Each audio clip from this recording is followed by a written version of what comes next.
Good day, everybody. My name is Yolandi, and I'm very privileged to share my story with you today. I just want to thank Louis and Leonie van der Linde for this amazing system and for this amazing company and for asking me to share my story. I want to thank my amazing upline, Brag and Sebastian Kamstra, Werner and Ronel Henneke, and Heike and Geraldine Berg. If it wasn't for your love and your support, your guidance and your motivation, I would have given up a long time ago. Thank you for believing in me, for when at times it was too difficult to believe in myself. Then I just want to thank my amazing team. I learn so much from each and every one of you every day. I'm thankful for each and every one of you in my life, and you are now my motivation to keep going with this, to get each and every one of you to presidential. Since I was a little girl and since I can remember, I had huge dreams about life. Being the youngest of 4 children, I grew up very spoiled and very protected, especially by my father. So I had this airy-fairy childhood and thought everything in life is going to be easy because someone will always have my back. I had huge dreams of traveling the world, music became my life, and I thought I was going to become this famous rock star. I went overseas after school with my best friends. We couldn't even take our guitars with. And we very soon realized that being a grown-up is not that easy and that you actually have to work really hard for your money, and it wasn't that much fun.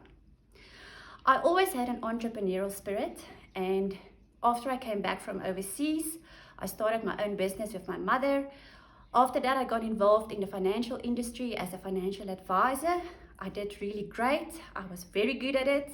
I won awards and I earned a good income. Then my son was born, and 4 years later, my little girl. And then I made one of the worst decisions of my life. I decided to quit my job and go on this new venture with her father. I was very excited then because we got to move to Lichtenburg and I got to see my dad every day. An opportunity to take over an existing restaurant came our way, and my ex decided that we should do it. I was very skeptical because by now, all the ventures that he had going on just got us deeper and deeper into financial trouble. We took our last money to get involved in this business. My father borrowed me some money so that I could have some shares and a say in this business, but that meant nothing.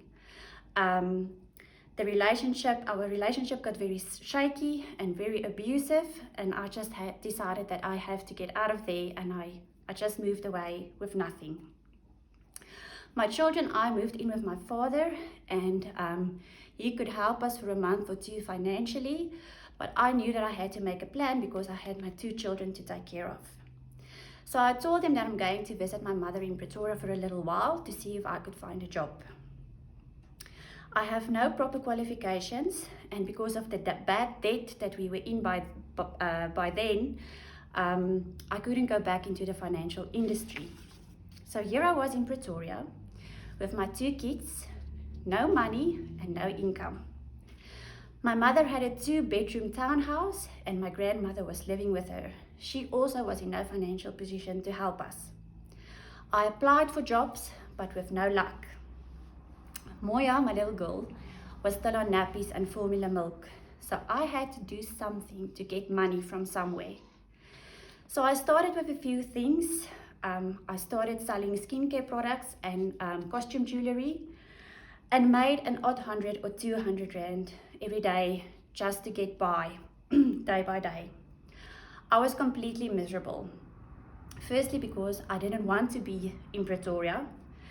I couldn't go back to my dad because I had no money, and I didn't know how I'm going to take care of these 2 children of mine. So on a Thursday, I will never forget the day, my mom and I had a really big argument. Because for her it was also, it put much stress on her as well, and she wasn't financially in a place where she could support us. So I phoned my dad and said, I'm going to try this weekend one last time with this jewelry thing. And if it doesn't go well, I'm coming back. He was very excited because all he wanted was for me and the children to be back there. On the Saturday after I had this exhibition at a salon, I made about 200 Rand for the day. I just felt so lost, and I knew I just had to get back to my dad, then everything will be okay, because he was my protector. So on the Sunday morning, I realized that I haven't heard anything from him. He usually phoned 2 or 3 times a day to make sure that we are okay and just to find out how we are doing. I went to get my phone and I heard my mother talking, and she was hysterical. And I went back into the house, and all she could say is that your father passed away this morning. Your brother found him.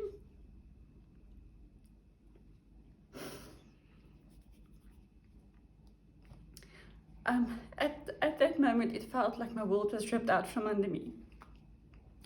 I was now stuck in Pretoria. The kids and I had to move into my mother's garage.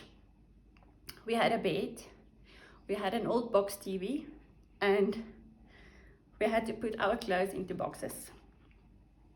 And I had these 2 faces waking up next to me every morning that I had to take care of.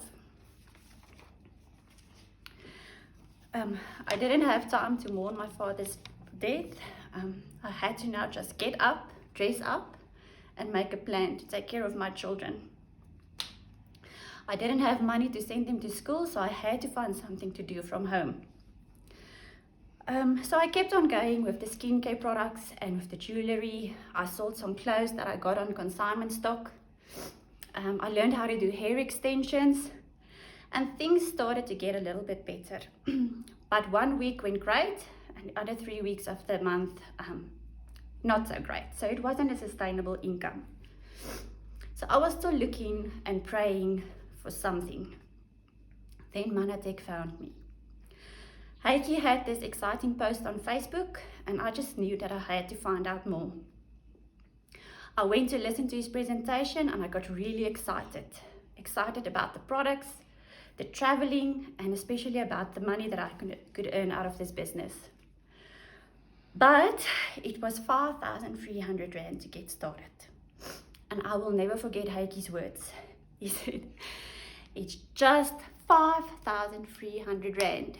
Where in your life can you start a business for 5,300 Rand? And I was sitting there thinking, dude, you don't have a clue what you're talking about. I can't even send my children to school. Where am I going to get the money to start this? So I spoke to Heike afterwards, and I explained my situation, and I left there making plans. How and what am I going to do? What am I going to steal? What am I going to sell to get started with this business? And then a week later, I received a phone call from Heike, and I will forever be grateful that he remembered about me. And he said that he spoke to Werner and that they were willing to help me to get started with this business. I never met Werner before. I only saw Heike that one time.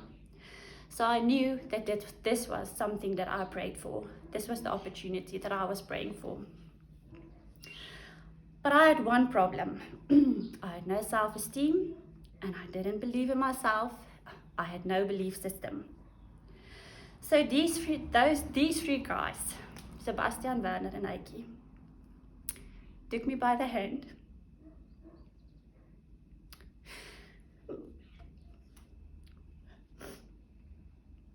They saw something in me that I didn't. They believed in me when I couldn't. They fought for me when I didn't have the courage to do it myself. So after many road trips, house meetings, lots of motivation, and lots of fun, 9 months later, our financial circumstances looked completely different. We could move into our own little place. My kids could start going to school, and I could start sorting out our life one step at a time. I could even take my children on their first sea holiday. So it was a very exciting journey to get to Presidential. I had to grow, I had to learn and I had to let go of so many things. But I've never ever been more excited about this business than now. And most important thing for me is that my children can see through me that anything you believe, you can achieve. Thank you so much.